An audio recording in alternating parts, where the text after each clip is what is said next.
Hey everybody, this is Diane. Hello and welcome to Biters. And this is Marnell, and it's our last supersized episode, so strap in. Because we're extra. Oh, okay, so we're talking about episode 9 of The Stand, and then episode 18 or 10C2, depending on what rubric you're using for Walking Dead. Yeah. And I think we're going to go ahead and do The Stand first. I think so also. Okay. So do you have any smart alecky things to say before we start talking about it? No, but I have plenty to say while we talk about it. Yeah, you told me when we talked about it earlier in the week that you were, I don't know, did you say conflicted or you had lots of questions or... There was like a lot of feelings at both ends of the spectrum for this episode. Yeah. You're like, yeah. You'll understand when you hear my rating. Okay, who's going first? I'll go first. I think you did Walking Dead first last time. Okay, so you'll do The Stand and I'll do Walking Dead.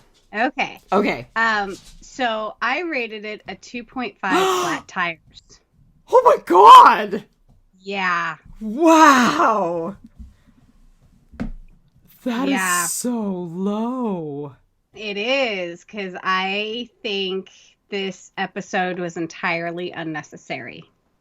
So we are completely divergent in terms of our opinions.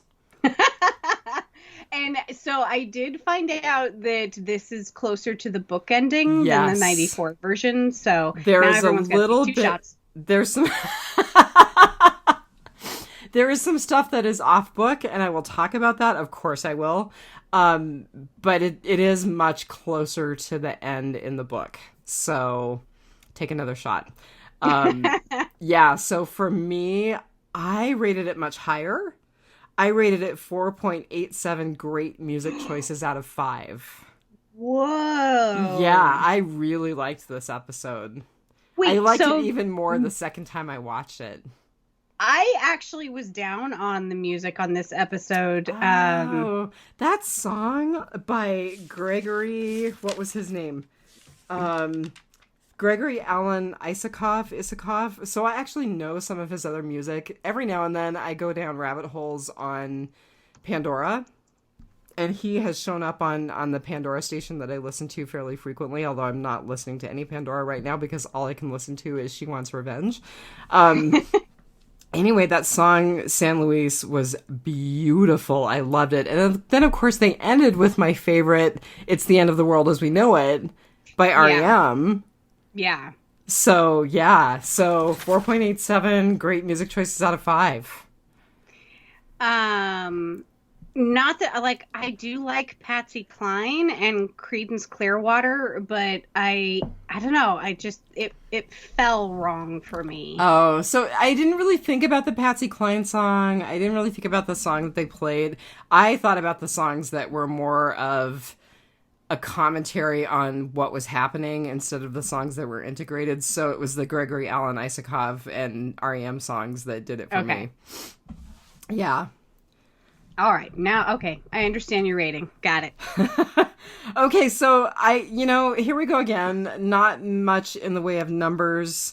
I found numbers on IMDb and you had mentioned them last time. So it was 5.1 out of 10. On IMDb. So it's basically like a D. Yeah, which is kind of the rating that I gave it. Right. And I gave it a solid A. Because I'm crazy. It's what resonates with your prior experience, I guess. Like, because I haven't read the book and you haven't watched the 94 version. So. I think that's been true for us throughout, is that, we both were heavily influenced by the things that we saw or read that informed us before we watched this. Right. I mean, there were quite a few choices that were made that didn't match either thing that we had been exposed to, and there were some changes that we absolutely loved. Some of the casting choices, some of the things that weren't in the book or the original movie. So, I mean, there's good and there's bad. And I think that was kind of the theme of the movie, especially this episode. So the title... Oh, sorry, I hit my keyboard unintentionally. So the title obviously comes from the conversation between Stu and Franny where he's like, so are you closing the circle? When he's talking to her about going back to Maine. Mm-hmm. But I also felt like, you know, the circles are definitely closed in terms of seeing Flag come somewhat full circle and seeing Mother A come somewhat full circle. Right. Right. So I felt like it was all of those things. All of those things. And then there was the whole conversation about the wheel turns, the struggle continues, but the command is always the same. Be true and stand. Right. So wheels, circles. Which that was kind of probably my least favorite line in the movie was, or in this episode was the whole be true, stand. And like when Mother A lifts Franny up and says, stand. I'm like, ugh. Okay, that's a little over the top. So I liked that, except for the whole stand part. I liked the whole the wheel turns, the struggle continues. Because I'm like, well, yeah, I mean that's life. Well, and that's pretty true to the way that Flag's cycle of dying off and coming back is kind of presented by Stephen King. And right. Flag comes back in other novels as not Randall Flagg, but as other characters with RF initials. Right. Like Russell Faraday. Right.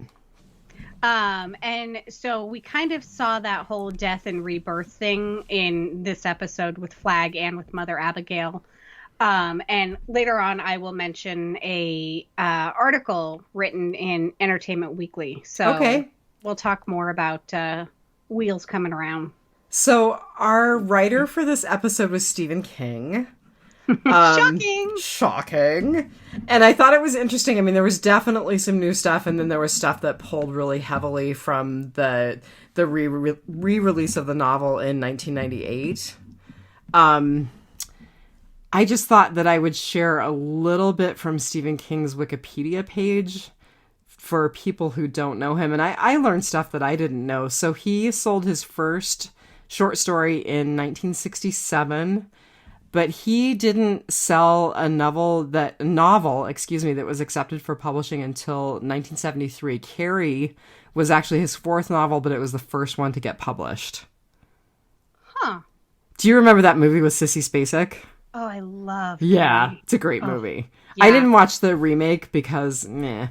But okay, so I watched the remake, and for the time period, I really liked it. I don't think it stands up all too well like the original does.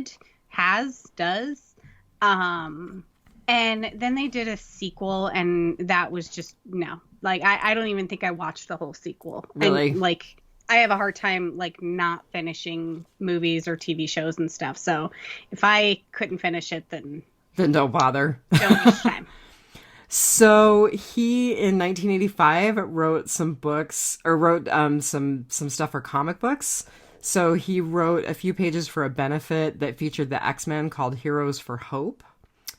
He wrote an introduction to Batman number 400, which was an anniversary issue.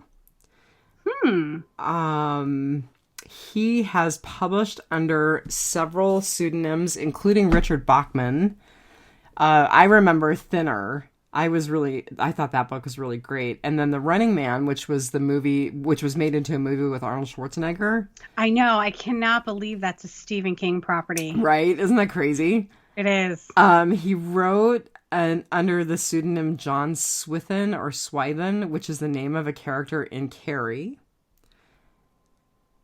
And he wrote a children's book under the pseudonym Beryl Evans. And it is a fictional book that is central to the plot of Stephen King's novel, The Dark Tower 3. So I wonder I'm actually looking at his IMDb page right now, and I'm kind of wondering if they're going to do more of the Black Tower series or the Dark Tower series. Because Did I say Black Tower? I might have said Black Tower. That's my bad. You might have, but like I said it, and like, yeah, I don't know why that's in my head. But I think the movie didn't do all that well, so I'm kind of wondering if they're gonna do a follow-up to that. So he has also written with Peter Straub. He has written with his son Joe Hill. He wrote a novel with Owen King, who has worked on this series. And he wrote a novel with a guy named Richard Chizmar, Chizmar. And then I wanted to bring this up because our friend Moz from Southgate Media Group actually said that he just started Stephen King's newest novel. And there was an article in the Durango Herald. And the novel is called Later. It is actually a fairly hard-bitten detective novel. So there's an imprint called Hard Case Crime, which is a detective novel imprint. And he wrote Joyland, The Colorado Kid, and this book Later. And Moz was saying that he started it and that it's really great. Huh. So here we are. I thought it was really funny. There was a quote from Stephen King in the article, and it said, "My view has always been, you can call me whatever you want as long as the checks don't bounce. My idea is to tell a good story, and if it crosses some lines and doesn't fit into one particular genre, that's good." So he's not kidding about if the check don't bounce, because according to his IMDb page, he, I haven't even counted, but it looks like he's got at least 20 things either completed or in pre or post production or announced. So there's a couple that are listed as abandoned. So things like Apt Pupil is listed as abandoned. So I thought Apt Pupil had been made into something. So I remember that. They may be remaking stuff because Tommyknockers, Untitled Pet Cemetery prequel, The Running Man, and Cujo are all in the announced category. So The Running Man was good, and I didn't think they needed to remake it, and Cujo was good. I don't think you need to remake that. So I don't think they are going to remake the original Cujo, because the whole title for Cujo is Cujo, Canine Unit Joint Operation. So maybe like he rewrites Cujo as like he doesn't get rabies, as in like they're making a super soldier dog and it goes out of control. That would be interesting. But yeah, he's got like 20 things in pre, post, or completed. So the man works hard. Oh, no, he's amazing. And he's 73. Wow. Yeah, which makes me feel kind of old, considering I've been reading his books since I was a teenager. But so he's one of those people that, like, he's always been old to me. Like, he was all right, that's awful. No. Now that I'm old, he's like frozen in time. Oh, so, that's like, funny. He was always old, but like he's never aged since then in my head. I tend to do that with like friends too. No, I can see that. Where like my friends, like if I met them when they were 23, like all of a sudden they're like 34, and I'm like, no, you're 23. I'm still 14. You're de-aging at this point. I know. I like your theory that there's a picture somewhere in an attic that I can't look at. Diane Gray. Oh, that would be a good update. Make it a woman. Okay, I like it. I'll do it. Yeah. There's dudes out there going, why do you always gotta remake stuff with women? Like, Ghostbusters sucked. Oh, we know a few people like that. We do. And I do have to say that I have not watched the all-female reboot of Ghostbusters. It was okay. I wasn't interested. It wasn't fantastic. It was okay. I mean, I'm not going can't to say it wait for- sucked, but it was okay. I can't wait for the new one with the kid from Stranger Things. Oh, I didn't know that. Yeah, I'll have to send you the trailer. It looks good. Hmm. Yeah, along with all the other stuff that I am not watching because all I'm doing is listening to She Wants Revenge. There's a great meme that I will have to post that I if I remember to do so, because the meme is oh, I'll have to check that out, said every woman who ever had a podcast and she never did. Oh, that's Something funny. to Oh that my God, effect. that's And I'm like, us. That's totally us. I totally relate to that. Yeah, I do too. I feel called out. All right, our director was Josh Boone, who I'm not going to go into in any great detail because we've talked about him. He's written for this. He and Henry Cavill, no. I'm confusing in my head the actor. I can't remember the guy's first name. It doesn't matter. So he's the one that I'm going to read an article, Benjamin Cavell. There you go. Yeah. I won't read the entire article. I'll just So read the part. they both were instrumental in the first episode, which I would say the first and the last were probably my favorites. So Josh Boone, we've talked about him before. Enough said. Let's talk about our featured cast. Okay. So our featured cast this episode. And I have to say before I let you get any further, I'm letting you do the heavy lifting on featured cast. I'm sorry. Okay. Oh, it's okay. Okay. Kendall Joy Hall, who played young Mother Abigail in this episode. She's adorable. She is. She was fantastic. Yes. So anything negative I have to say later in the episode about has nothing to do with her. About young Mother Abigail has nothing to do with the actress and all about like what the hell.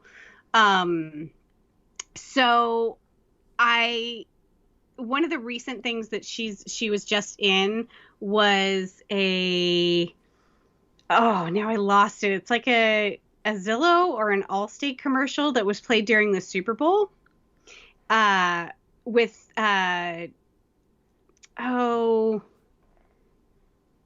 now I can't find it. See, this is what happens when you put me under pressure. Tracy Morgan. It was a commercial that she did with Tracy Morgan, and it won like the People's Choice for #1 Super Bowl ad of the year. So I thought that was adorable. She actually retweeted it on her Twitter, and it's at Kendall Joy Hall on Twitter. I have to say that she is 13. All of her social media accounts are monitored by an adult. Good. So, yeah. I love it when I see that. I think Kaylee Fleming is the same way. Kaylee Fleming. No, not Kaylee Fleming. Judith. Yeah, Kaylee Fleming. Oh, okay. Wow, it's going to be a long night. So she's actually been in a number of other things. She's got a lot of credits for one-offs on TV shows. That was kind of my thing. I was like, okay, right now she's got several one-offs, but this kid is totally going places. Yes. So like I said, she's done some commercials. She both like local, regional, and now national and international commercials. Red Baron Pizza, State Farm, Madison McQueen, Ashley Home Furniture Store, Lifeway, Cracker Barrel, things like that. But there is an adorable, she links it from her Twitter to her Instagram. She actually started in scholarship pageants at age 4. And so she posted some throwback photos of her as like a young Miss Tennessee at like age 4 and 6 and 10 and things like that. She does not do pageants anymore. She has gone mainly with her acting career. So she has one thing that TV series, an episode in completion, Illville. Yeah, I was wondering about that. Yeah. She was also in one episode of the TV series Good Trouble, which I don't know what it's called anymore. It used to be the ABC Family Channel. I think Disney bought it. But it is a spin-off show from a show called The Fosters about that kind of centered around a foster family and the children in the foster family. The spin-off show is the kids who were the foster kids, have grown up and they move out on their own, and it's kind of their adventure. So it was actually one that looked fairly interesting to me, as far as like, I want to stay young and hip with the kids, which is why I'm on the TikToks.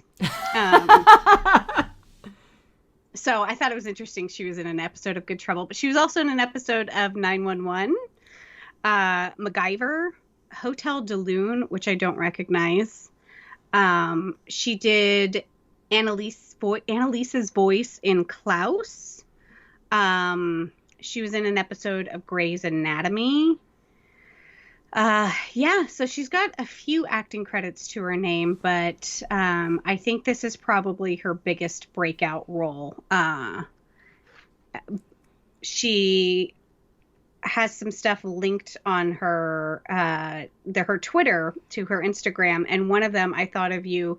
She loves riding horses. She is an equestrian. Oh, yes, that's cool. I, at the risk of speaking about something that I don't know much about, you don't see a lot of Black kids involved in equestrian sports, so it always makes me really happy. There was a post, I don't know, a couple of years ago on Facebook that was like urban kids who were exposed to horses and who rode horses in the city, and a lot of the kids were Black, and it was super cool. I loved seeing it. It made me really happy.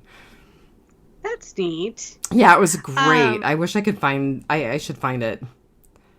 So I always try to go into find a charity that our featured cast member is involved with. And her latest Instagram post, she's involved with the Virtual Teen Summit 2021 Passion, Purpose, Entrepreneur Panelists. And it's building a foundation for unlimited possibilities. It just kind of sounds like, youth reaching out to other youths. I always think of my cousin Vinny. I'm sorry. The two youths. Youths. The youths. And just trying to be an inspiration and get kids active in entrepreneurship and community and things like that. So it looks like she has an amazing start in life, and she is absolutely gorgeous. Like, her Instagram photos are the best. And of course you do see some behind the scenes stuff from the movies and shows she's been in, but she's adorable. She was beautiful. Yeah, I enjoyed watching her. I thought she was very charismatic. She took a tremendous amount of focus in the scenes that she was in, and held up her end against very experienced actors. Yeah, definitely. But like, if you go look at one thing on her, is her young Miss Tennessee photos. She is absolutely adorable. In one of them, she's wearing her crown and her sash, and she's in a dress that looks like it's modeled after Belle from Beauty and the Beast. Oh. She loves to dress up too. She actually has done, like, every Halloween, she like goes all out, and she was like Dorothy from The Wizard of Oz, and she was just spot on and adorable. And you said this is her Insta or her Twitter? Her Insta. Okay, I'm going to have to put her on my Instagram. She links to her Insta on her Twitter all the time. She did a Sailor Moon. She's so adorable. I don't do very much Instagram, but I'll have to add her to Instagram so I can look at some of those pics because they sound really great. Yeah. Yeah, she is just a very poised and together young lady, and I think that she is going to go places. Oh, her horse looks like Jupiter. Oh. Oh, for people who don't know, that's my old horse, Jupiter. Oh. Yeah, she's a lovely girl. Yeah, I mean, she dresses up and like does Suri from Black And she's Panther. a smart girl, clearly. Yes. I mean, more than just lovely, she's smart. So it's nice to have the whole package. Yeah, so I really hope to see a lot more from her in the future because I just thought she was amazing. And Yeah. I'm glad we got to see her this episode. She was definitely a standout in this episode. And like I say, if I say anything bad, it's not about her. young Mother Abigail, not Kendall Joy Hall. So we might as well go into our goods, bads, and uglies because I think we'll save the little bit of news that there is in Whisperer's Corner for when we get to The Walking Dead. All right. So you went first with ratings. Please go first with your good. So my good was Franny's voiceover in the beginning. I really liked a lot of the stuff that she said because I think it's stuff that you would wonder after everything that happened. So the thing that she says where truth is most stories don't end at all, not really, I thought was very cool. And I thought it was foreshadowing for Mother A and Randall Flagg. Yeah. And you know me, I mean, listeners know that I absolutely love an unhappy ending because it's more true to life. And so when Franny said, I wish I could tell you that every story has a happy ending, the truth is most stories don't end. And that is so very true. Look, when I have an unhappy ending in my future, I'm going to come after you and hunt you. Well, I do have to tell you that we all end the same way. I'm just saying. You know, it's true. We were talking about that at lunch today. I was with the other housewife and our mother. And yes, we all are just shades away from death. So we need to enjoy the time that we have. Yep. I don't care what your politics are, whether you're rich or poor, ugly or beautiful, anything. We all end up the same way. So, you know, be kind to each other and enjoy everything that you can enjoy in this life. But I love also how Franny, the questions of how long before we go from rebuilding back to just living again, and how long after that does this place go back to the way it was before? And of course, as the voiceover is going on, you're seeing Franny see the former, what were they? They weren't watchmen. They were kind of the town watch. Yeah. They started out as the body crew and then they got shifted into the town watch and now we see them with pistols. Yeah, one of the guys said when they were handing out the jackets, the matching jackets, they're like, well, when do we get guns? And it's like, well, we're not really police. We don't have any laws. And of course, we later on see now they're distributing pistols, and later on Stu mentions that they only had, minor crimes like vandalism and what was it? Public intoxication or something, just very minor crimes. But it's a matter of time before there's worse. Exactly. And so I kind of like how they addressed that whole thing. And so I just loved Franny's voiceover in the beginning. That was like kind of the only thing I liked about the episode. Oh, that's awful. But I liked it a lot. So I think that's so funny that we're so different about this episode. Yeah, me too, especially considering what we are rating the next show we are rating. Right. So what was your good? So my good, and I'm usually griping about this, but there were lots of off-book moments, and I actually felt like they were good. So young Mother A was not in the book. The Flagg Franny scenes, where he is like introducing her to the Amazonian tribe and then like trying to say, oh, well, I just want to kiss and then I want to peek through your eyes every now and then. Like all of that, none of that happened. There was no interaction between Franny and Flagg. The thing about Flagg interacting with that Amazonian tribe and the way that it ended, that is dead on. But Oh. but they didn't do the exposition of the Amazonian tribe, the introduction of the Amazonian tribe in the book, though take a drink, the way that they did in this episode. And the whole thing about Franny falling through the slats and falling into no, none of that happened. But it was I liked it all. I mean, I felt like it was good. I felt like it moved the story forward. It was interesting. It was kind of dark. I actually really liked it. And I thought, and this is kind of my rotting potpourri, but I'll say it now. I thought that the way that there was just kind of continuous tension from the time that Stu and Franny left Boulder until the time that they reached Maine, there was like this continuous building tension, and you kept thinking, okay, something bad's gonna happen. It's gonna be bad. Yeah, and so I mean, we might as well get into my bad because that kind of go ahead. There was just this whole lot of, why are you doing that? Like, one, don't separate. Like, just don't stop. Like, they obviously haven't watched The Walking Dead. Or any other like horror movie, apocalypse movie. So when they stop at the house and it's like, oh, there was that drugstore and grocery store 10 miles back. It's like, why didn't you stop there in the first place?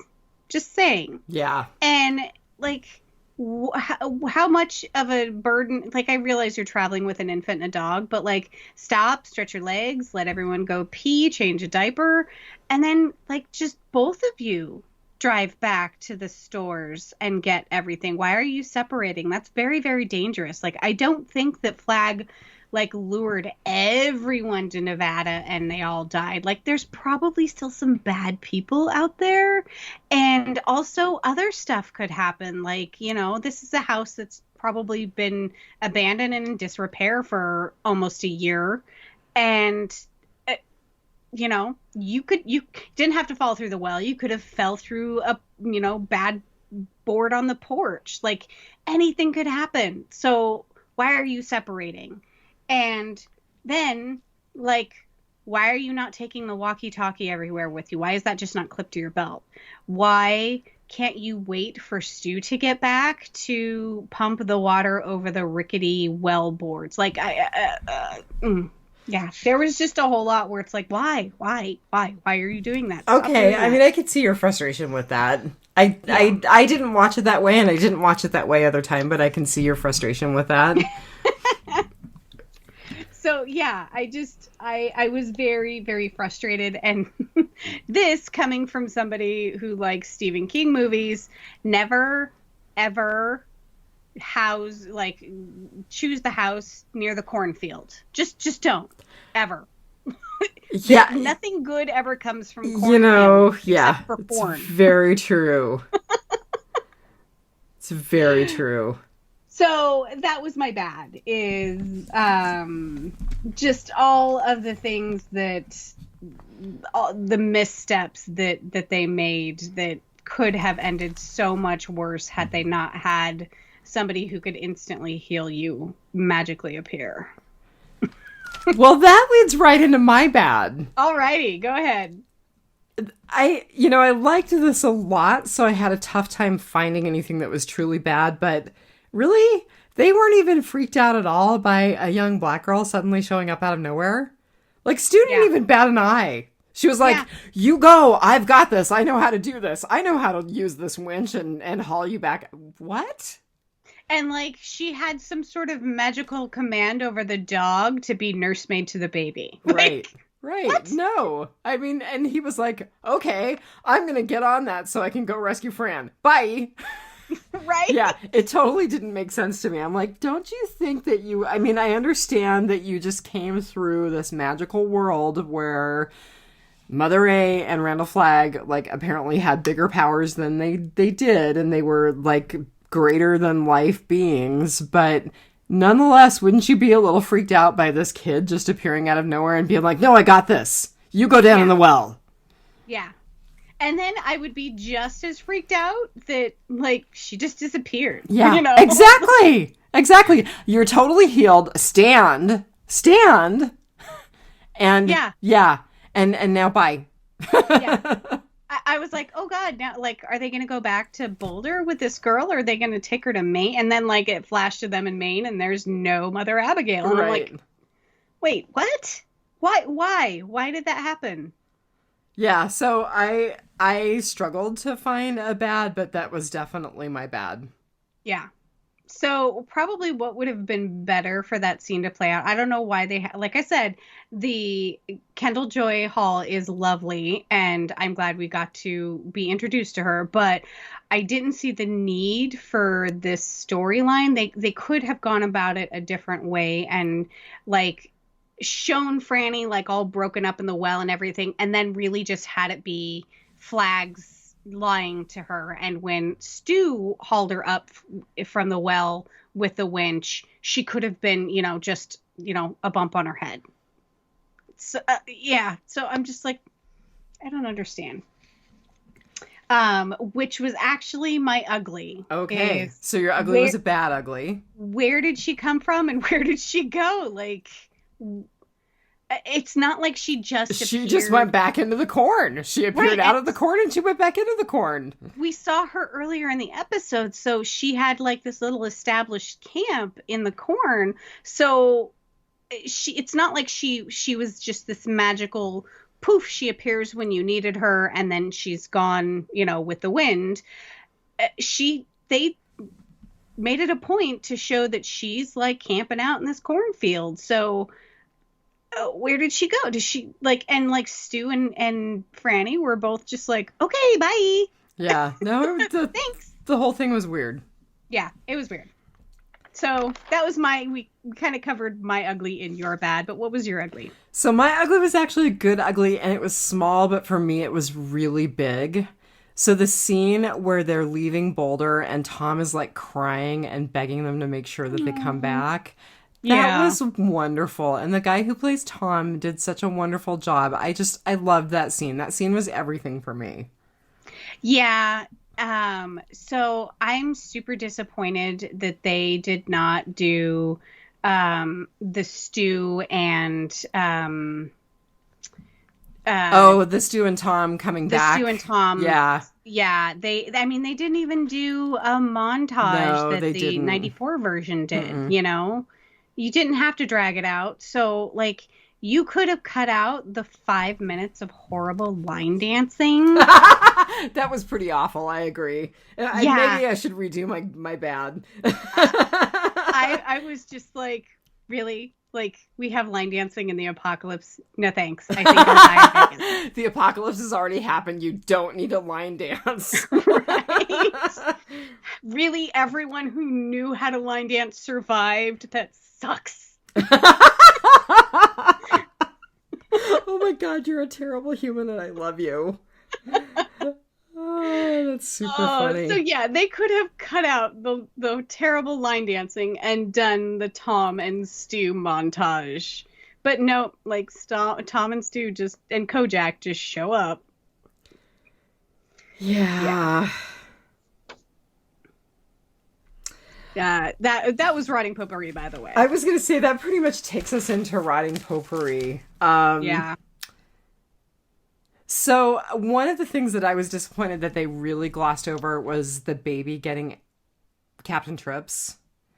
Because it was actually quite a bit more touch and go in the book, and it was very stressful, and you weren't sure that the baby was going to make it. Okay, so you're going to like the 94 version even less because the baby doesn't get Captain Trips? Oh, the baby does. And is the baby really a girl? Like, I couldn't remember that from the book, and I'm embarrassed because, again, I just recently read the book. But is the baby a girl? Is the baby Abigail? I think so. The baby didn't really seem as important in the 94 movie than it was in this one. Can we have a moment about the little girl not being important? Are you sure you want to risk the baby? Well, everybody lives or dies. What? Yeah, Anyway, there was a much shorter The Baby's Sick in the 94 version. Yeah, it was really just Molly Ringwald crying a couple of times saying the baby's sick.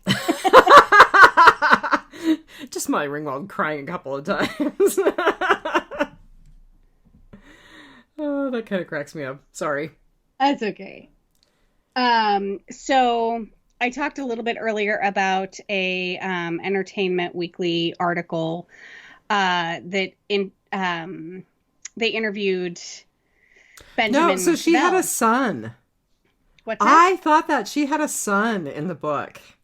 Oh, I don't know. Yeah, no, she did. I just looked it up on Wikipedia because I couldn't remember, but I had thought that her baby was male. So, yeah, so the whole meet Abby, meet Abigail, no. Okay. Anyway, sorry, go ahead. It's okay. So there are two sides to the world. The wheel turns, the struggle continues, but the command is always the same: be true and stand. So the interviewer in Entertainment Weekly asks the question: during our previous chat, you posited a theory I quite liked, that Mother Abigail and the Dark Man are actually talking to the same entity, not separate ones. Ooh. Which led me to take this whole structure of the stand. There's this great reset of humanity with the virus killing off almost everybody except for those with innate immunity. Then Flag is added to basically act as a magnet to lure all of those, for lack of a better term, bad survivors to one spot, and then the hand of God nuke blows them all to hell. Oh, so Flag is a tool so that God can cleanse the earth of the bad people. This gives humanity the best possible chance at moving forward in peace for a protracted period of time. I realized that there is no right interpretation, but well, how close is this to being right? And Benjamin Cavell says, I like that. And yes, I don't know if there is a right, but your take is very much in line with mine. One of the things that I loved about King is there isn't this notion that evil can just be sort of vanquished in one stroke.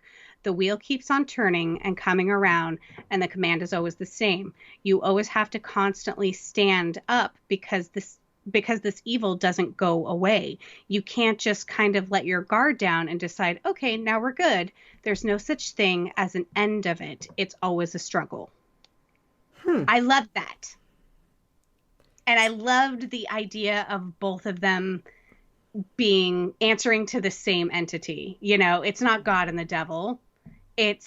Maybe it's just God. And, you know, Randall Flagg is either being used or he's in on it, you know. And when Mother Abigail mentioned in the kind of dream sequence with Franny, he's his father's son. Right. You know, we all take that to think that it's, you know, the son of Satan, you know.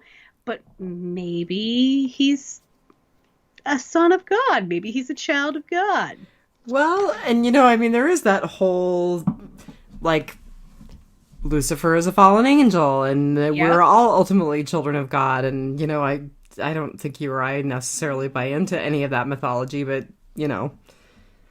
I think if it were true, history is written by winners. So think of the perspective that the Bible is written from and cut the devil a little slack.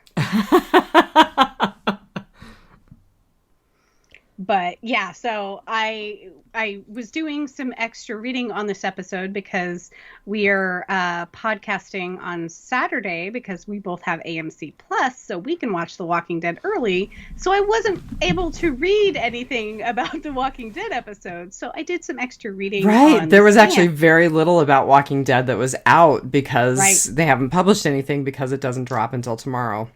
Right, so I'm really glad I came across this article in Entertainment Weekly. In fact, between that and we have that whole circle of the rebirth of Mother Abigail and Randall Flagg. I think I probably should have rated this episode a little higher. You can always go back and revise your rating if you would like to. Okay, I'm going to rate it a 3.25. Okay. That makes me feel slightly better. Mine was still way higher, but that makes me feel slightly better.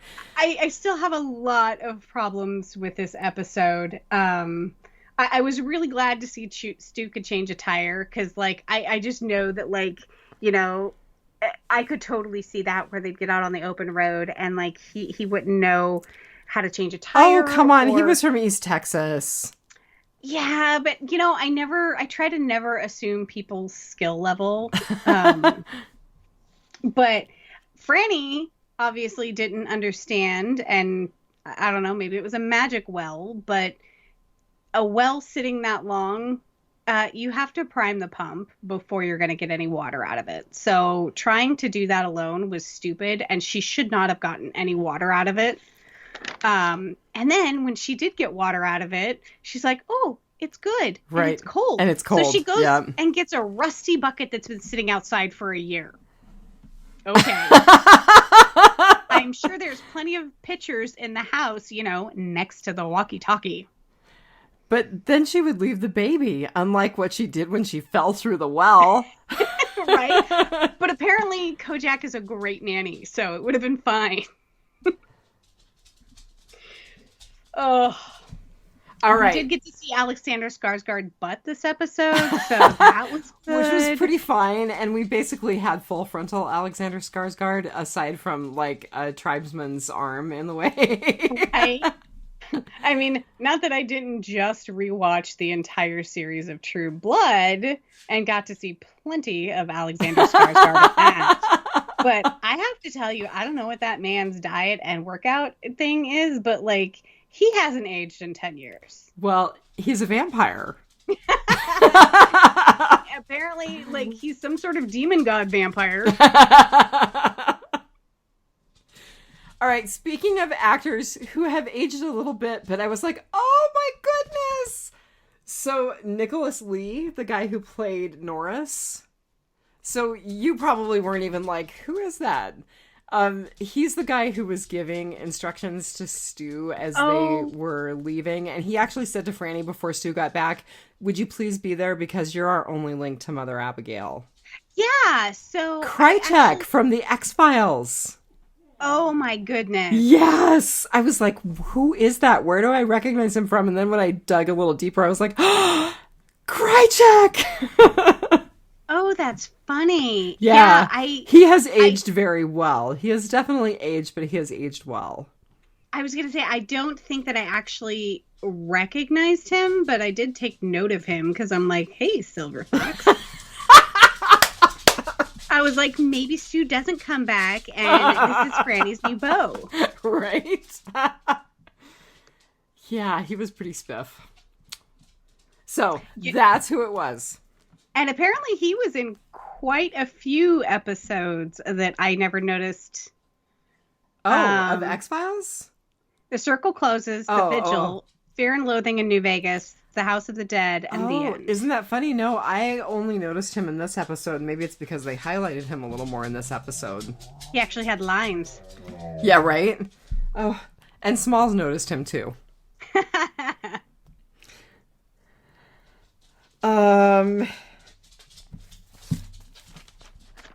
So I don't think I had any too much more.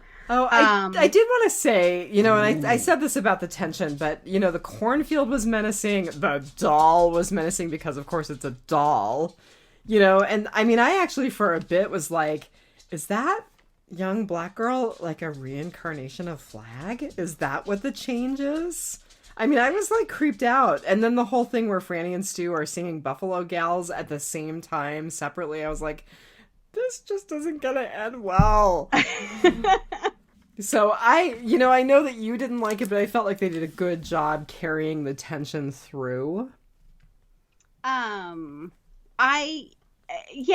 mean, it was, there was definitely a lot of looming ominous, tension to the episode. But for me, I think it was more frustrating than anything because it was based on poor decisions.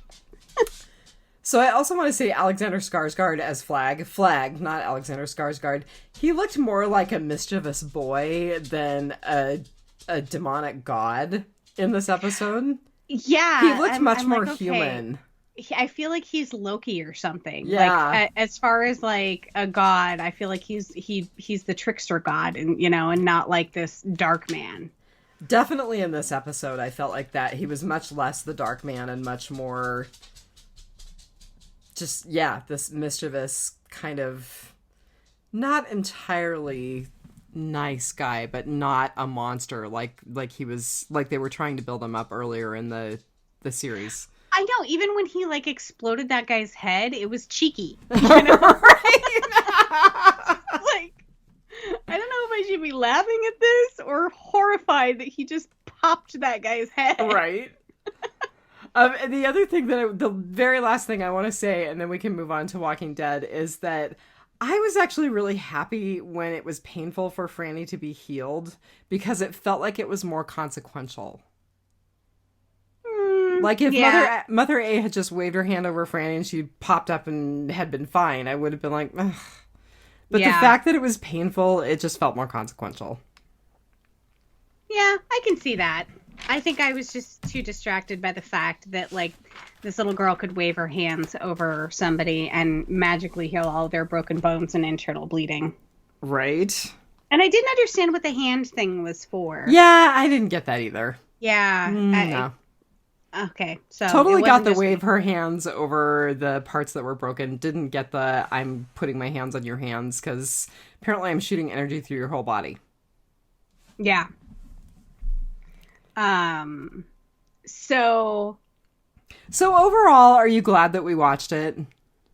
Oh, definitely. I would have watched it whether we podcasted about it or not, because one, I loved the 94 version, and I think the cast was great. Greg Kinnear, Alexander Skarsgård, Jordan Adepo. We got to Jovan see Adepo. Assassination Nation because of Odessa. Yeah. And then we got to watch A Promising Young Woman because of Odessa, not because she was in it, but because it was suggested to you. Right. So, yeah, overall, I liked it overall, and I think that what we talked about last episode, had we not had our prior exposure to the book and the 94 version, we probably would have liked this one much more. But here we are. I say that so much now. Oh my God. All right, so moving on to the sweet treat of the night. Oh my goodness. Walking Dead! I was so excited to get Dog's backstory. Oh my God, it was so good. It was so much better than I anticipated. I agree. So we were talking about... Stop! That was Koba. Yeah, she was like, I was excited to get Dog's backstory too. Yeah, Phoenix was very interested in this episode. Yeah, she was like, oh, that dog is so handsome. Oh.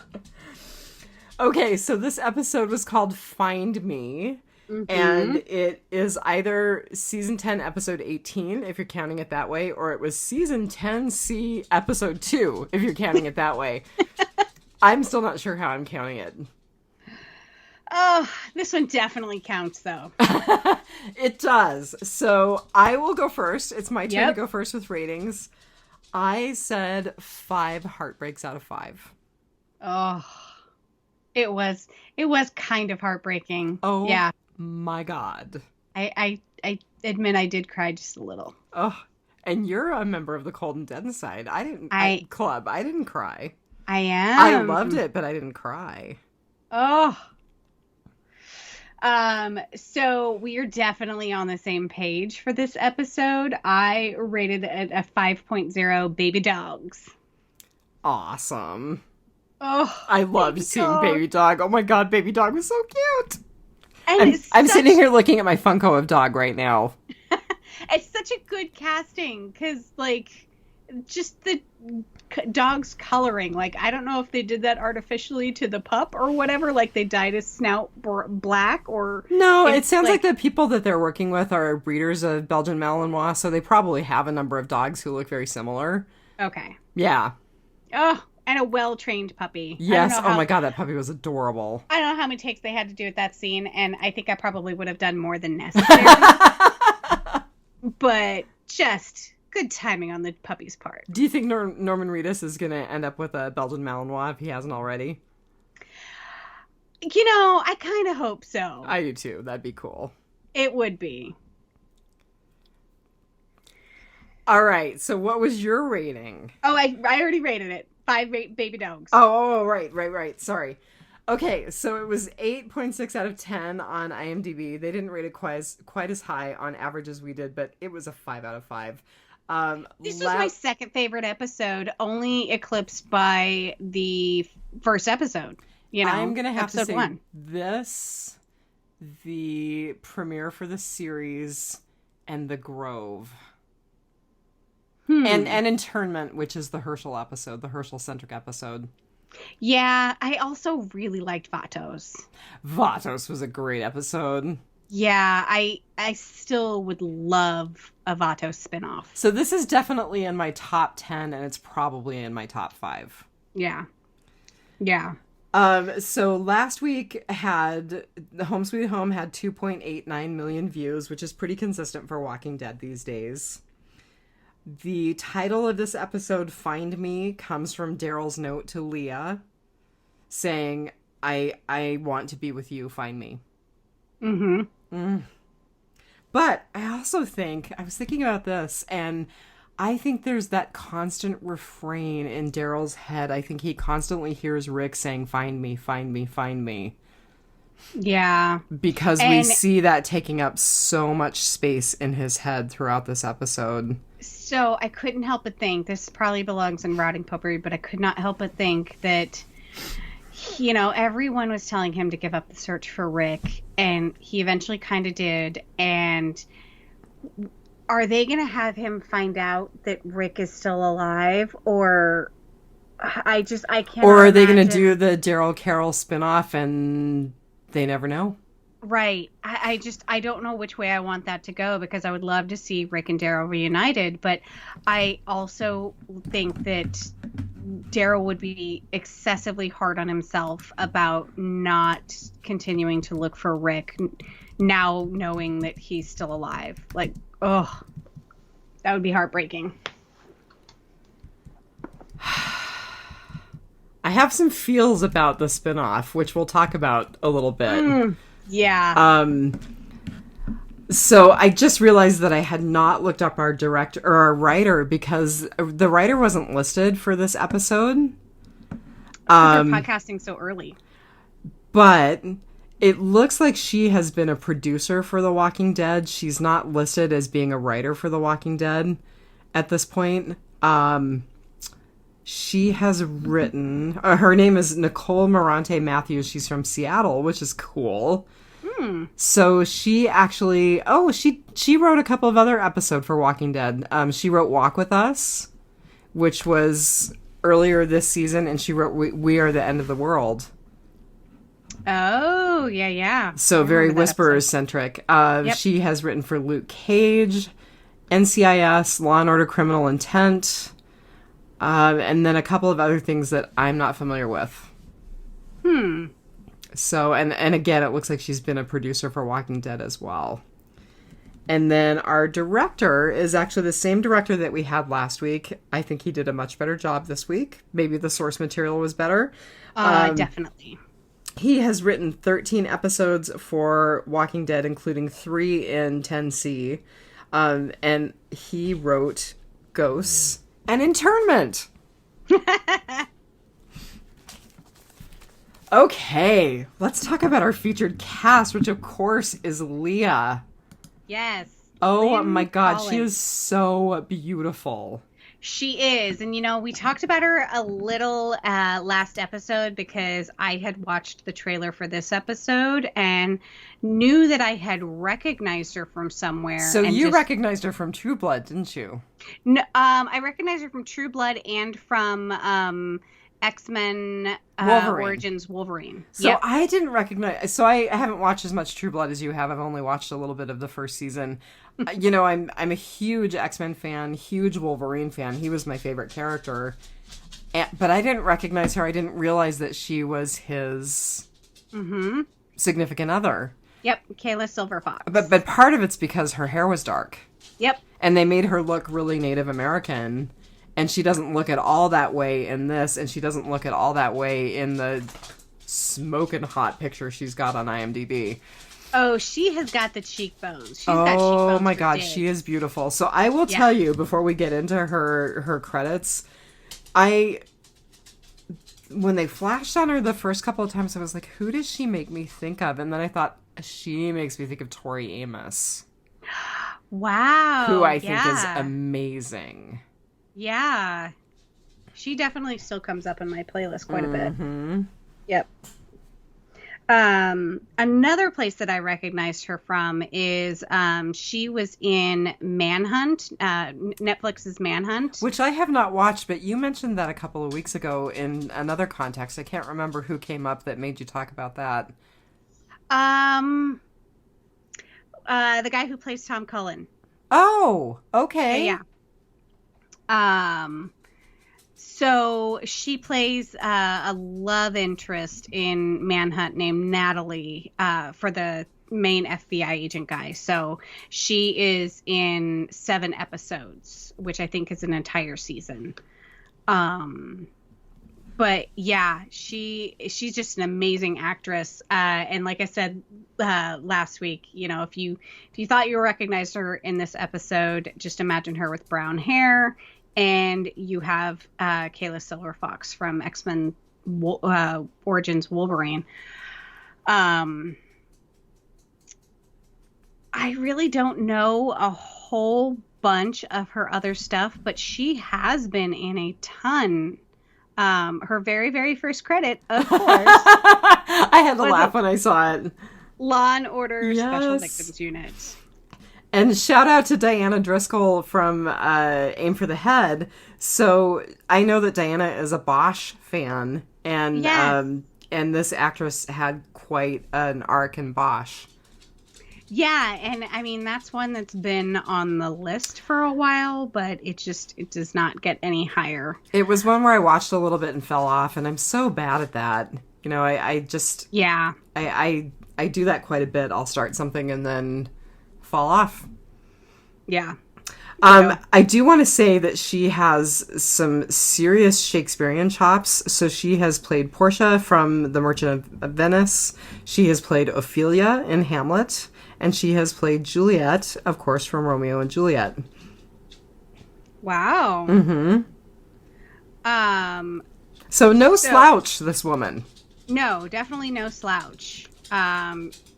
Looks like she's had a acting career on screen since 1999.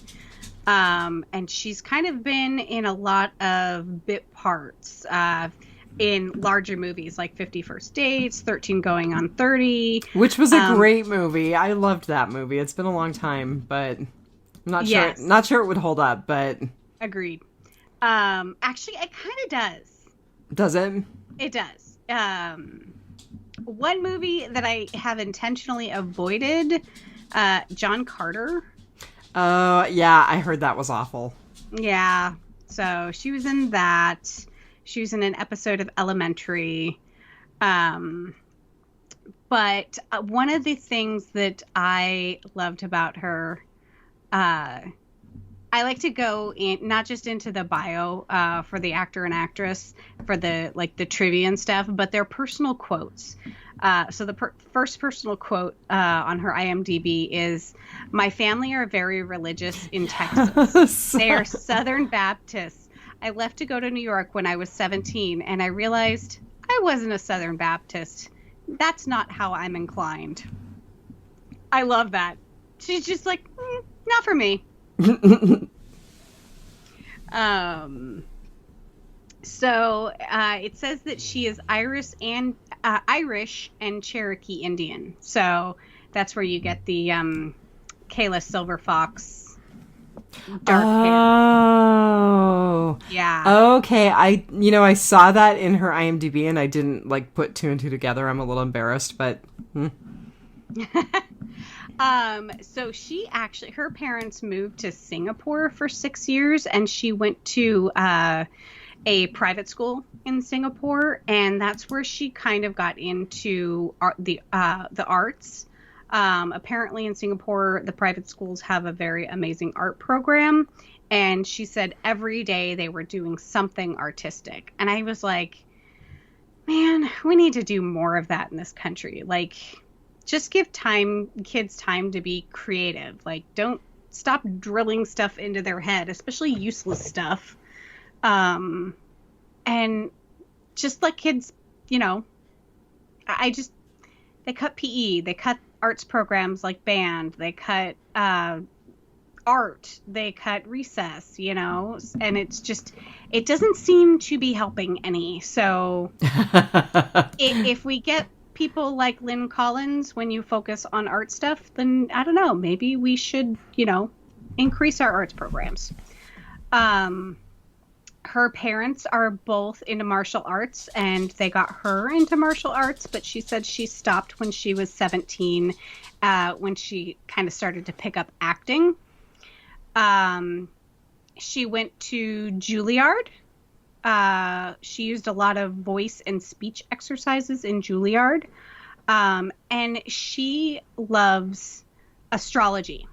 Which I thought was an interesting little factoid. Yes.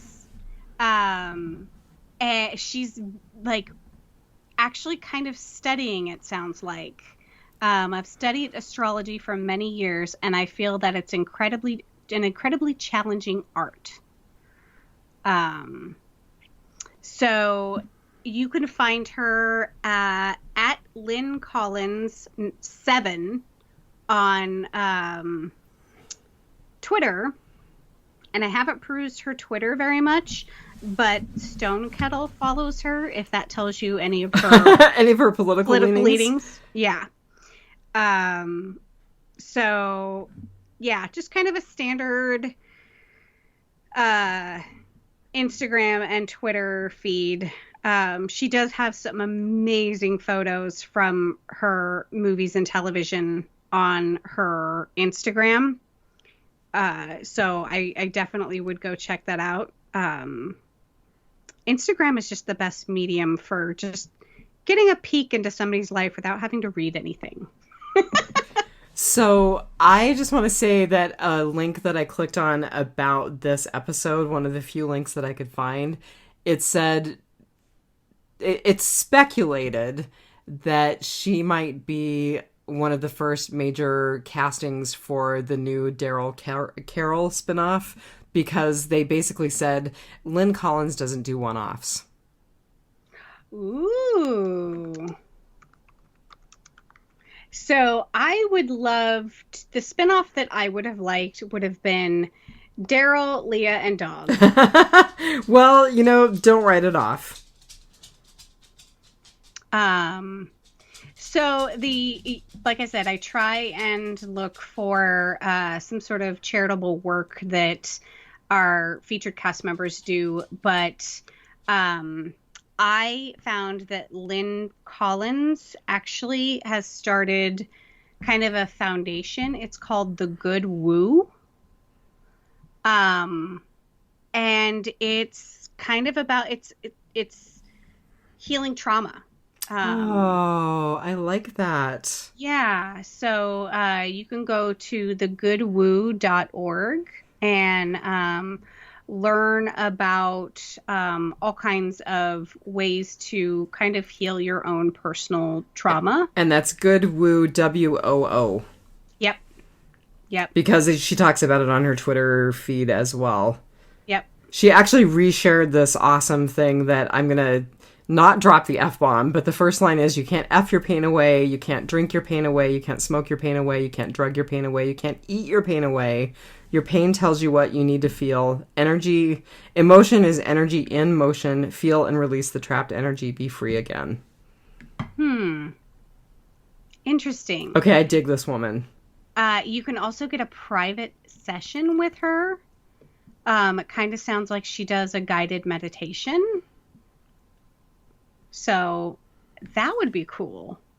But yeah, so I think that's amazing. That's, you know, if you can't give money, if you don't want to give money, give time.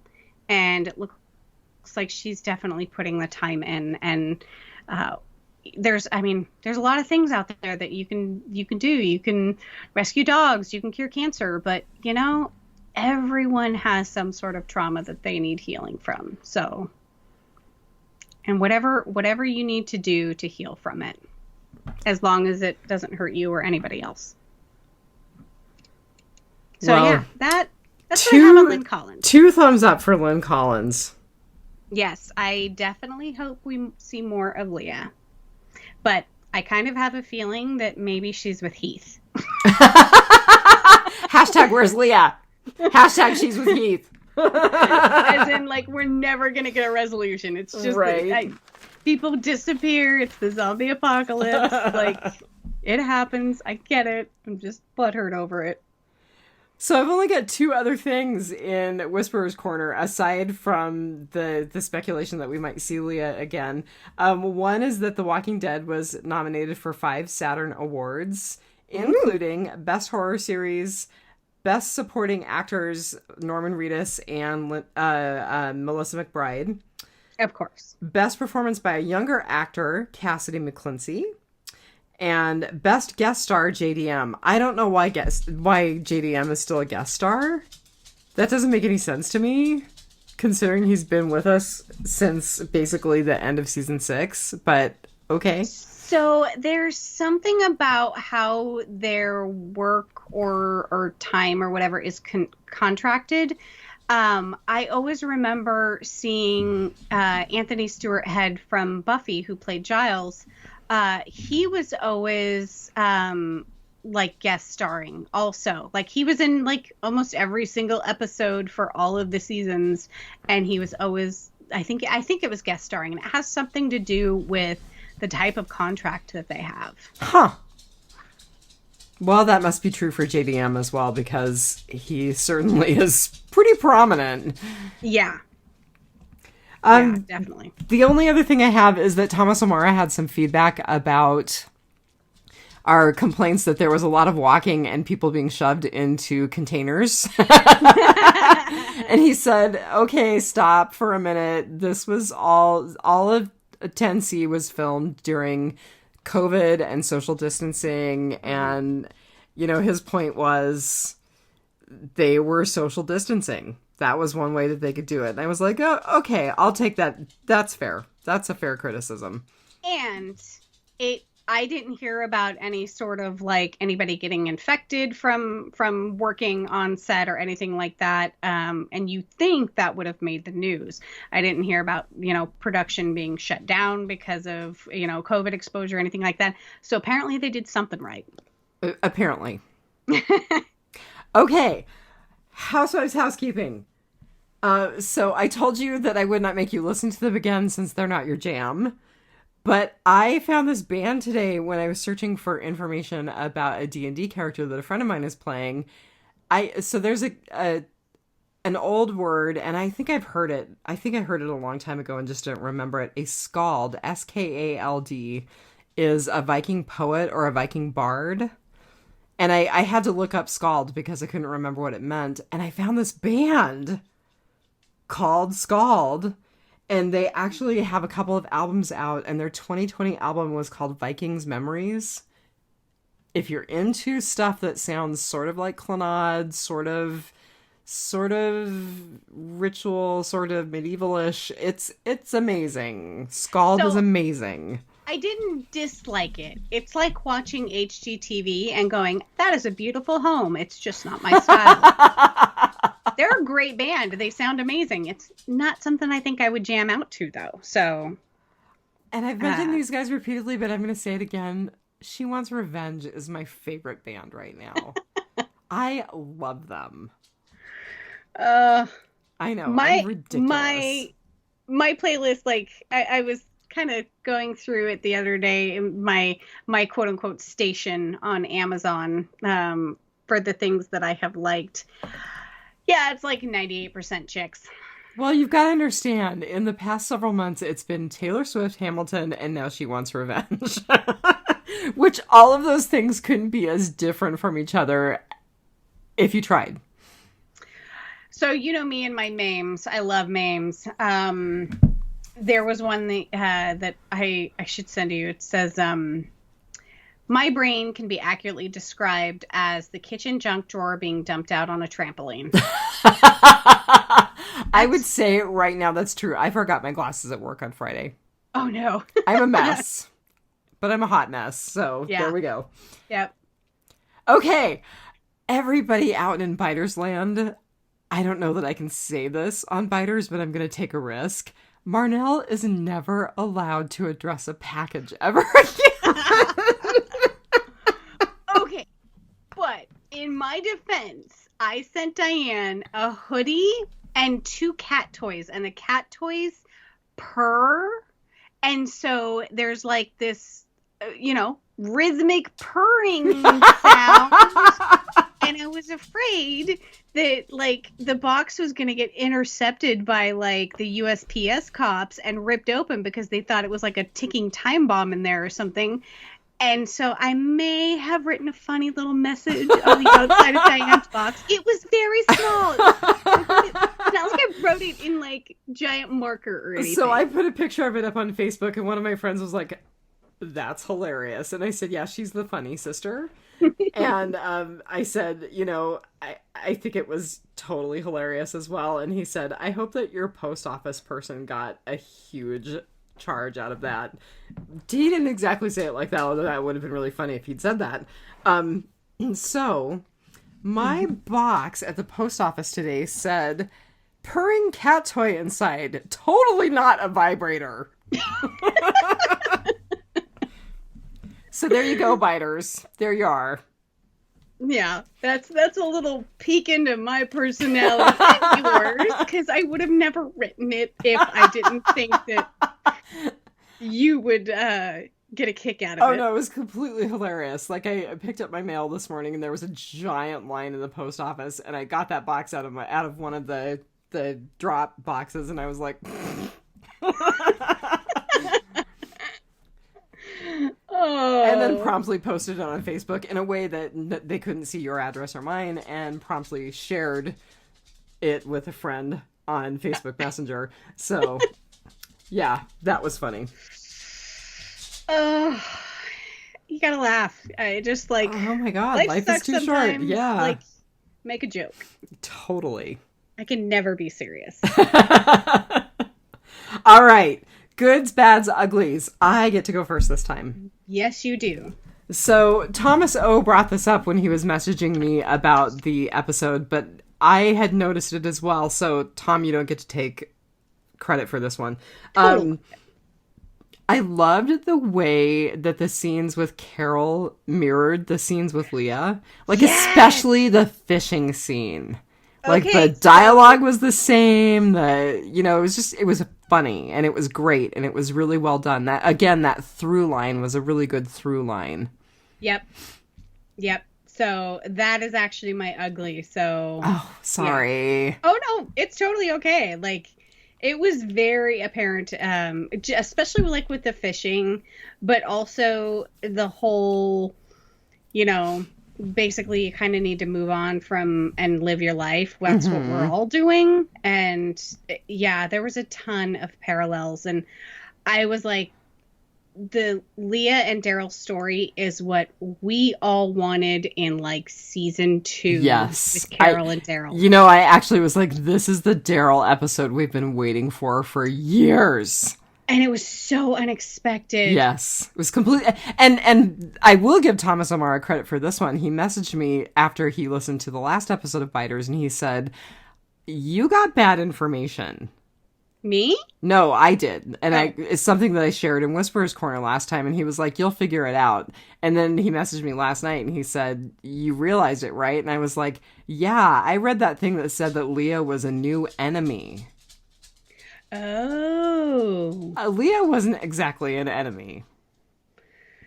I mean, they had their turmoil, but Yeah, no. Yeah, no. I think I really hope that we kind of see a little more of Daryl. I don't want to say pining for, maybe longing for is a better word. You know, the relationship that he shared with Leah for 10 months.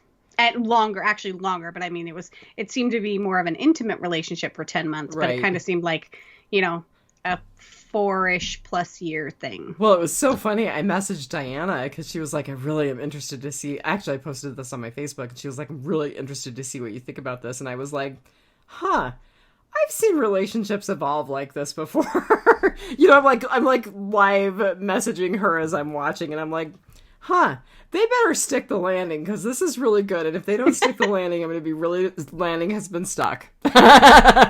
Yes. Yes. So what was your good? My good, of course, Was Dog? was no. Oh, okay. Leah getting the D. As in Daryl. Dirty birds. What were you thinking? So not only did I love the whole storyline of like Dog brought them together and that they were like they were two peas in a pod as far as like they had the same personality type where it's like I just want to be left alone, you know?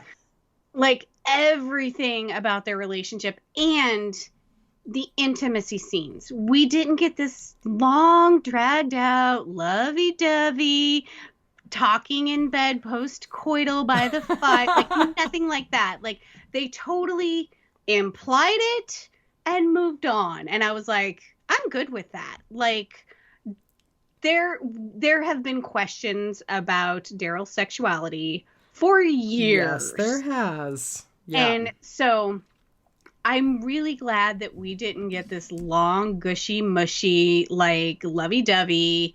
It was just like, yeah, they're two people and they connect and like it's a thing. Get over it, you know. And I loved him throwing the fish at the door more than I would have loved any sort of like talking in bed by the fire. That was hilarious. And then her flinging the fish back at his head and being like, I can get my own fish. Yeah, I just like, and like the look on his face when he was throwing the fish at the door, it was like hitting a girl on the playground. He was just like, he was like mad about it, but he's like, I don't want you to be mad at me anymore. I mean, and I didn't even see it coming even, and I should have upon the rewatch when Dog pretty much runs home and Carol and Daryl go into the cabin. Of course, Daryl, you recognize that Daryl recognizes the cabin, and when he's walking through it, you see Daryl genuinely have a smile on his face. Like, okay, the question that I have for you is he was up and down that river for years. He knew where he was. He knew where he was long before they got to that cabin. You know, that was one piece of writing that I didn't like. I was like, no. He would know.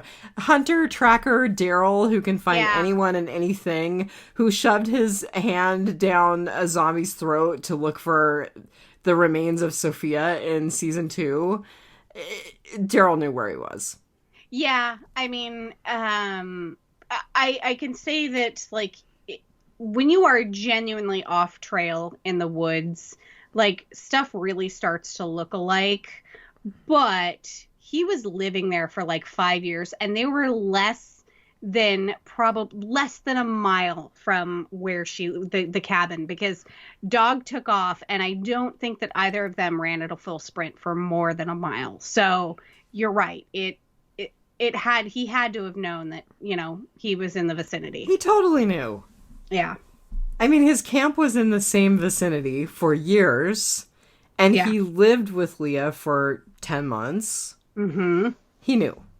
Yeah. Yeah. Lazy writing. Lazy. That's not my bad, but lazy writing. All right. What was your bad? So my bad is, and I really struggled to find a bad because I loved this episode so hard. I just find it hard to believe that Daryl was up and down the same patch of river for 5-6 years. What do you not? What do you find? Because you're not gonna look for the same person over that same 20-30 mile stretch of river for 5 or 6 years. That just seems crazy to me. Yeah, I kind of think he was using it as an excuse to stay away. Okay, I'm willing to entertain that.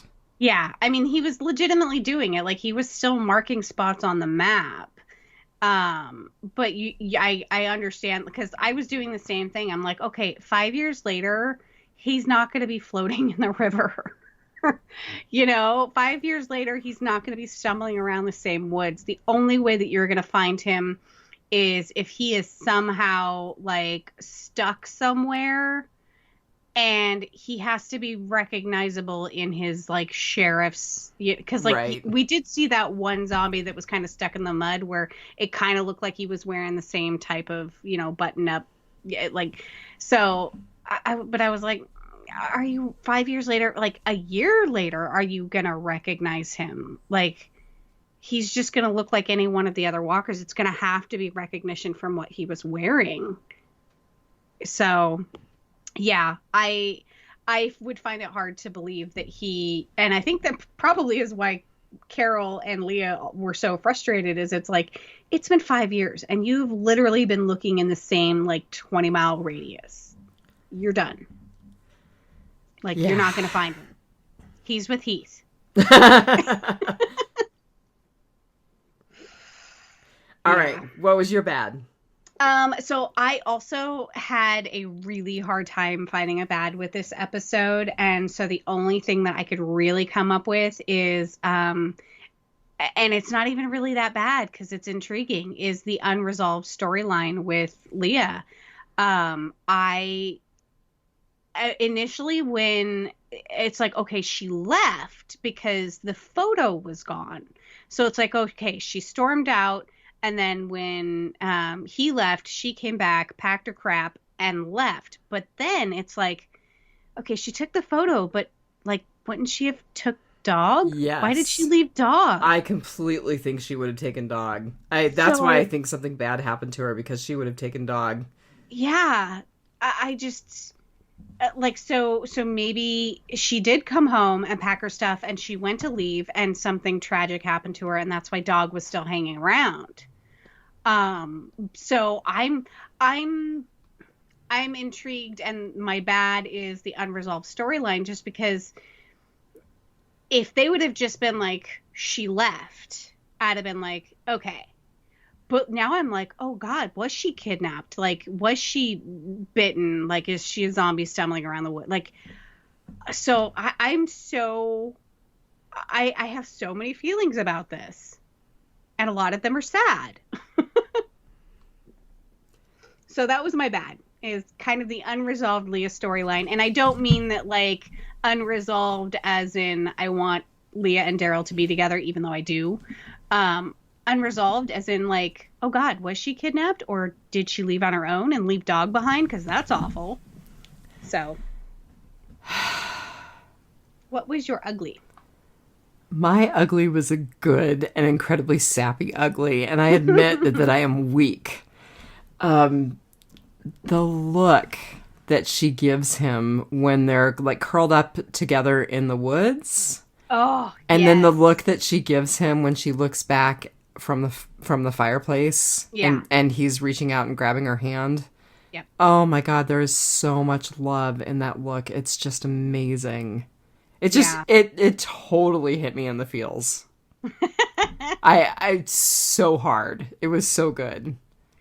Yeah, the subtlety in the acting in this episode, like I said, if you go back and rewatch when Daryl is going through the house with Carol, he is smiling, and I did not catch that on my first watch. And like, how I didn't catch that on either Daryl watch. I'm gonna have to go back and watch it again. How often do we see Daryl smile? You know? Yeah. Oh God, agony.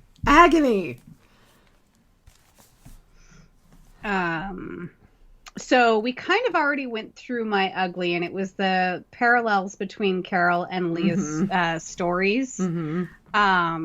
And I like the other thing that I liked because I mean, if you listen to an episode, you know that I hate the time jumpy thing that they do. But the way that it was done with this episode was very well done. And I also liked that the Leah flashbacks were a richer color. Like, oh, the interesting. color, whenever it was present, it was kind of drab and faded. And the Leah storyline, like, it was much, it was a much rosier hue, literally. So, yeah, I really liked how they told this story. It was great. You had me at 5 out of 5. So this story brought up another song for me. More songs, more music. So there is an artist named Happy Rhodes. Terrible name. I don't know why I don't know if that's her stage name or her real name. Terrible name. It's Rhodes. And there is an album that she put out several years ago called Find Me, and a song from that with the same title. And I was listening to that today and I was like, oh, it's getting me in the feels again. Yeah, this is definitely an episode I could rewatch a couple of times. Mm-hmm. Yeah, I may have to watch it again this weekend. Yeah.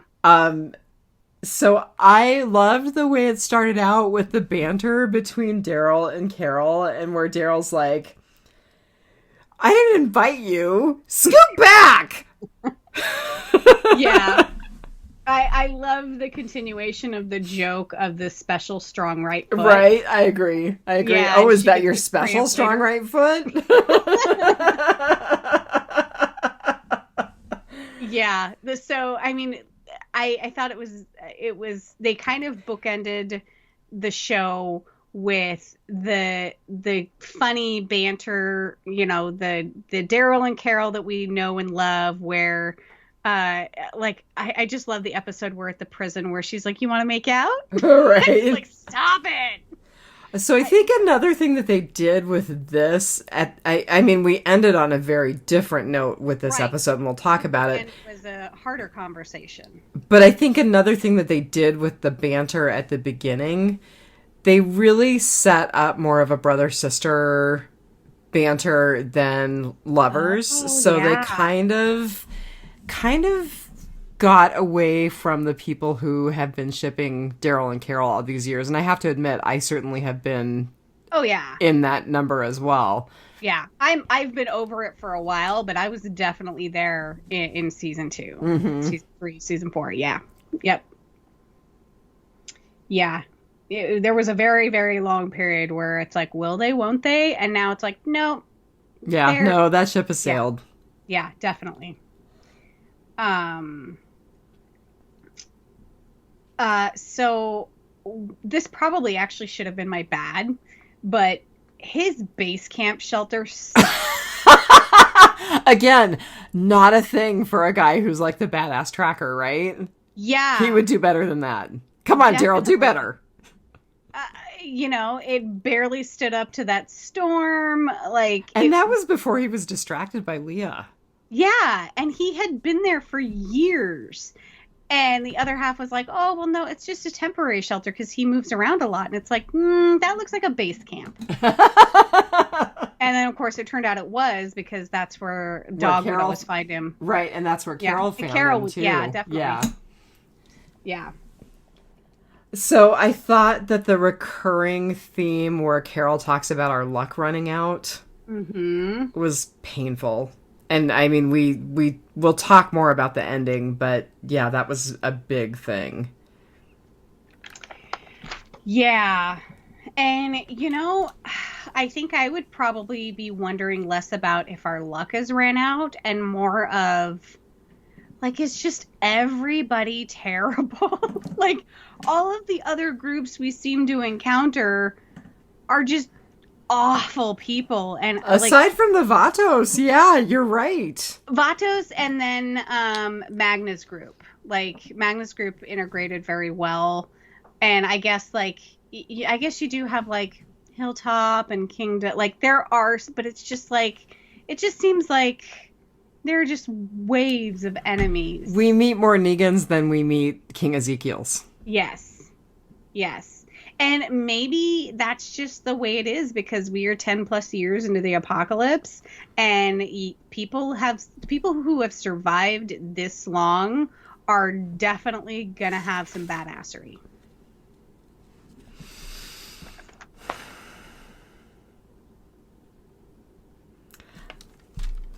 Sorry, I'm sighing. Yeah. I was just going through my notes. We're kind of jumping around all over the place, but speaking of people who have survived this long, Leah. I was really interested in her backstory.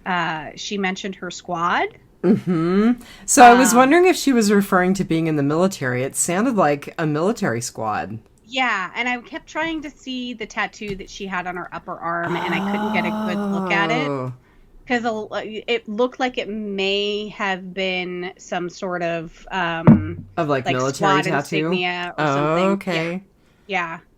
And then I thought it was really, really interesting when she was talking about her son Matthew, and she was like, I didn't give birth to him, but he was my son, and my sister gave birth to him. And I'm thinking, wouldn't that make him your nephew? And then she's like, my sister. Yeah, she's like, I called her that.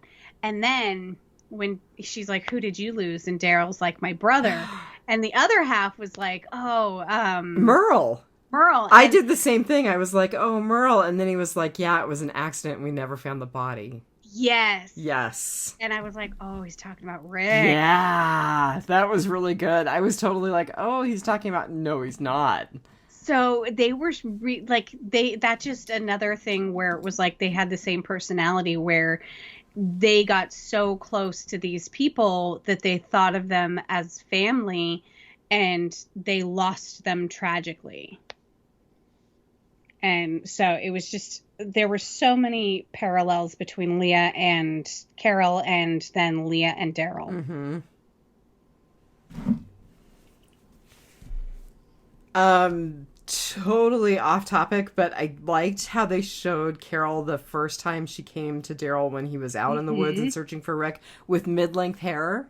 Yep. So they kind of showed that some time had passed, but they placed her pretty squarely in an earlier time with that hairstyle. Yeah.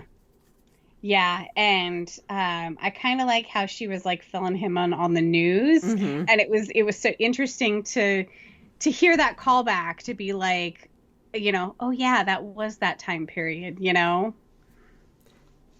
Another thing that I wrote down, so when Leah was holding the shotgun on Daryl, I was like, she looks like all sorts of shotguns and ball gowns, kind of crazy. I thought the same thing. Because, of course, we had thought of her as a possible enemy. And I'm like, oh, man, all she's missing is the ball gown. Yep. So speaking of Leah and timelines, I thought it was interesting. So I wrote down, Dog's mom was pregnant when her son got bit, and she said goodbye to him on the same day the dog was born. And so Dog is what, 6 to 8 months when we first see him. And that was 2 years. I think that was 2 years in for Daryl. And so she actually moved in to the cabin after Daryl was at base camp. Oh. So she moved into his territory. I think that was probably not good continuity in the writing. Yeah, I don't know. Because she seemed to be fairly close. So you think you would smell somebody else's wood smoke. Mm-hmm. Like, Alaska, I'm pretty adept at camping, and when there's somebody nearby, especially someone who has a dog. Right? Because dogs are very important. A puppy, no less. Like, those things can be like screechy little things. A puppy who's like, hey, how are you? Follow me. I couldn't believe that, like, he just, like, set Dog down and let him go. It was like, okay, bye. Mm-hmm. Like, what are you doing?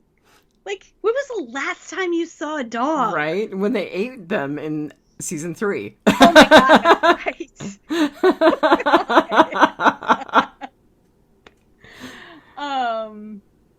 Speaking of other dogs, okay, so what happened to the other dogs? Did they all get right. eaten? Did they all get... I mean, I'm assuming that was the day that her kid got bit. That was the day that the puppies were born. I'm assuming the mother dog and the puppies were torn apart.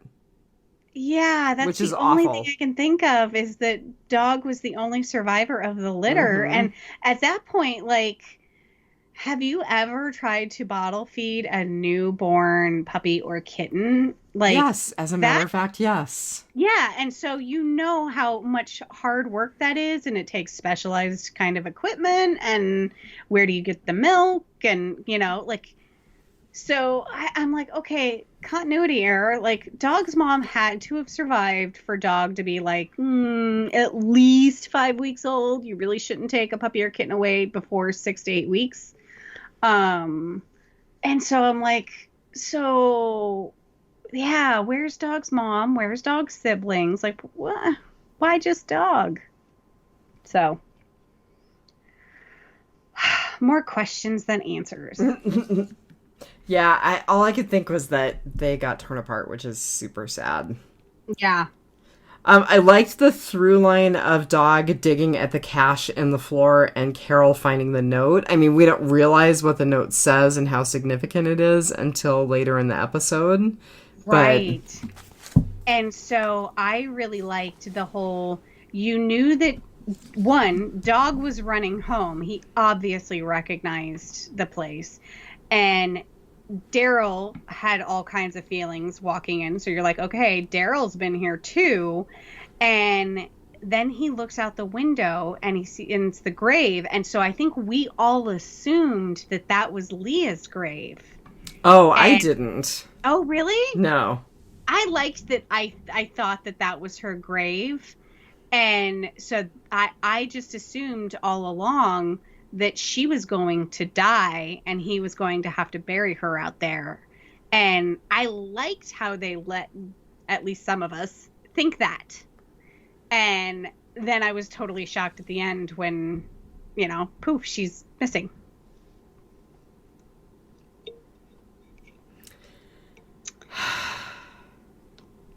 Yeah. Hashtag where's Leah? Right? So the look that they shared while they were huddled into the tree, it totally reminded me of Carl and Enid. Enid. Yes, me too. Yeah.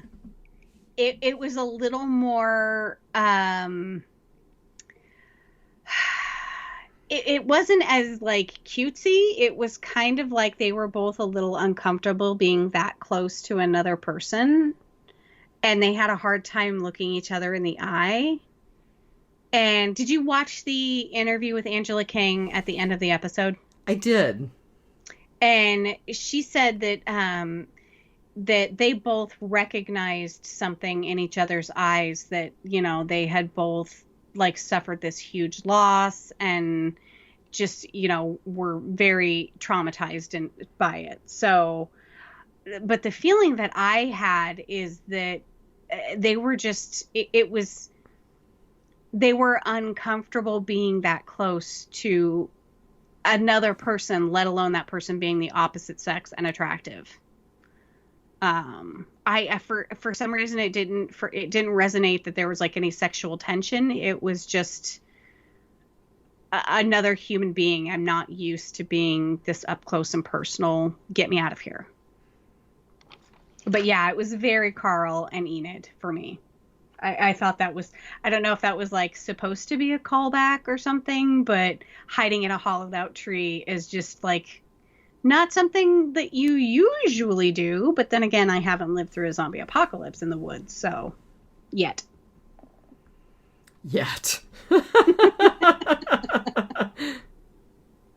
I haven't gotten my vaccination, so anything could happen. You know, there was an article that I didn't talk about in Whisperer's Corner where Lauren Cohan was on Conan O'Brien and basically said that the response to COVID is going to inform inform how we see the rest of 10 and 11 play out. Hmm. I can't help but, like, the other day I was just thinking about the Mira Grant novel Feed. Oh god, those are such good books. And it kind of made me want to go back and reread them because of the, and for anybody who hasn't heard us talk ad nauseum about the Newsflesh series by Mira Grant, it's post-apocalyptic. So we've had the zombie apocalypse and we've gotten over it. There's still zombies around, but we've learned to deal with it. And there's all kinds of testing and sanitation protocols that you have to go through, the characters in the book. And people are very, I want to say, siloed. Like, you know, everyone kind of either stays in their houses, or when they do go out, you know, it's with small groups, and they are in like restaurants that are like closed off. Like, you know, you have to go through a door and have that door close, and then, you know, the second door is open to get in. And so it's all very compartmentalized and siloed. And so I was like, oh, wow, that kind of strikes a chord now. So I kind of want to go back and reread the Newsflesh trilogy. Mm-hmm. Oh my gosh, those books were so good. Yeah. My list is so high. But I was also thinking, what got me here was I was also thinking the way that the zombie apocalypse happens in the Newsflesh series is they find a cure for the common cold and they find a cure to cancer, but when the two get combined, it makes zombies and the zombie virus, and that's how we get the zombie virus. And so I was like, yeah, everything's fine. We'll get our COVID vaccinations, then everyone gets a flu shot and we all turn to zombies.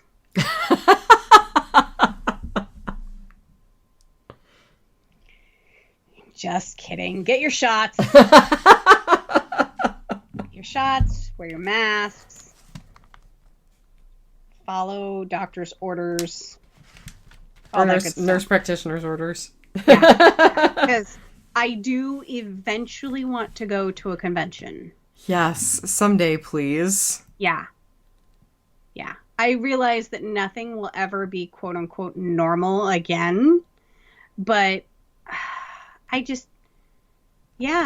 would love to go, even just go sit in a socially distanced audience and watch a panel and like take a socially distanced photo with Norman Reedus.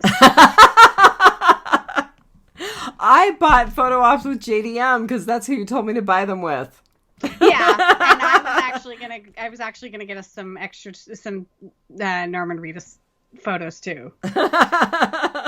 But COVID ruins the day. COVID ruins just about everything. Just about everything. Yep. So a line that I wrote down because I loved it so much, after they were together, like face to face hiding, and we thought of Carl and Enid, Daryl storms away and he's like, "You need to stay away from my camp." And she says, "Name's Leah." I'm like, yep, there's going to be romance there. Right? Well, and then the next thing that I wrote down was the throwing the fish at each other. So, you know, she had to be fairly formidable to get him tied to a chair while keeping a shotgun on him. Because it's not like, by the way, what woman's fantasy isn't having Norman Reedus tied up in her cabin in the woods? Right? Yeah. I think there's probably a few men that's their fantasy too. I'm so happily surprised that we got a Daryl love story. Like, they didn't tease it. We didn't, like... Yeah, it just happened. And maybe the whole article about, you know, Leah being an enemy was like a fake out so that we wouldn't get ruined, you know? Yeah. Yeah. Because, I mean, it is so hard to have a death in the show. Mm-hmm. So it's really hard to be shocked. And it was just so shocking. And plus they teased this as Dog's backstory. And so that totally piqued our interest. And I was like going to be totally good with just Dog's backstory. And to find that, you know, we get, after 10 freaking years, we get a Daryl love story. And it was so, so well done. 5 out of 5. Yeah, totally. Totally agree. So one of my favorite lines that made me wince is when Carol and Daryl were having their serious talk on the porch. Mm-hmm. And she's like, you can't blame yourself for everything. You know, Rick wasn't your fault. Somebody wasn't your fault. Rick wasn't your fault. Connie wasn't your fault. And he's like, no, Connie was your fault. Right. Oh. Yeah, that was bad. Like, my stomach just, like, dropped. I was like, wow. But he's right. And then she's like, yeah, I'm really sorry about Connie, but I'm not sorry about, you know, chasing Alpha or killing, or not Alpha. Alpha. And killing Alpha, because I was right. And he's like, that's all that matters, huh? Is you were right. And I was like, wow. Like, normally I don't like it when characters fight like this, but this is a conversation these two needed to have. And the whole, you should have just let me get back on the boat. And he's like, yeah, I should have. Like, they were just hashing it all out. I mean, completely raw to the bone. Oh, every word cut. And, like, oh, it was terrible good. It was. And, you know, when she says, our luck's run out, you and me. Yeah, because she had talked earlier about, you know, the group has our luck run out. Mm-hmm. And, like, everything that she said in that talk there sounded like she was talking about those two and not the group. Like, you could have just applied it to those two. And, you know, it would have been the conversation that needed to happen. And then they had a much larger conversation later. Yeah.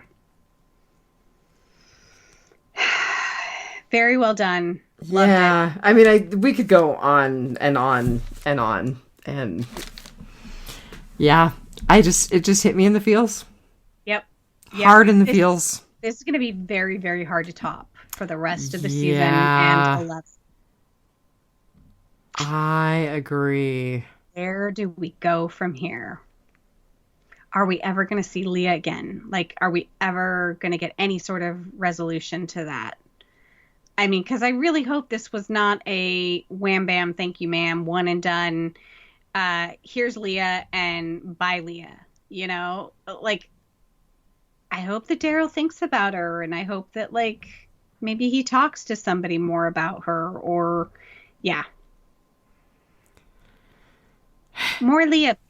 Yeah, it was such a shock, though. I mean, that's one more thing that I'll say, and then we can probably let it go. But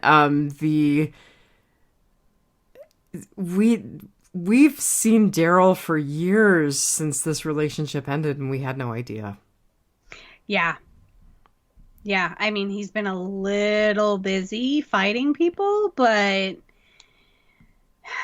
he has not let on at all that he had any sort of meaningful thing happen in the woods besides getting a dog. Meaningful thing happened in the woods. There's my rating. 5 meaningful things that happened in the woods. All right. Well, this was a great episode. I'm so glad. This is the episode that we needed last week. Or maybe we needed the bummer episode last week so that we could be like, this episode was amazing. And, you know, I don't think we should actually, we can watch the episodes because we have AMC Plus, but I don't think we should podcast the episode. Yeah. I'm not going to post this until after everybody has a chance to watch it. So we didn't get a chance to find out what Paul Tassi or Eric Kane had to say about this episode. And I'm super curious. Well, we may So- have to make sure that we read them for next week. So, Right? yeah. They had to have liked this episode. Like, I don't know. They're so weird. You never know. yeah, they could have, they like, chances are they hated it. Right? Oh, but the rest of the season, from the titles of the episodes and the thumbnails for the episodes, looks super interesting. So I can't wait. 5 out of 5. Yep. Only 4 episodes left. Oh, God.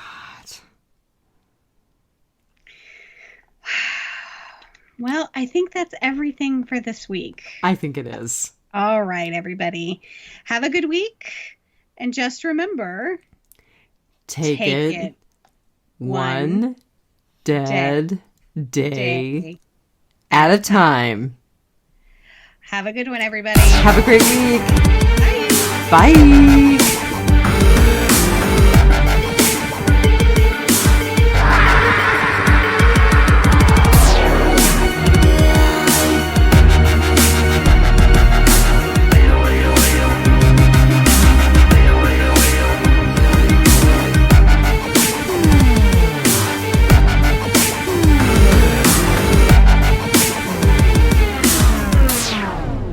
Bye.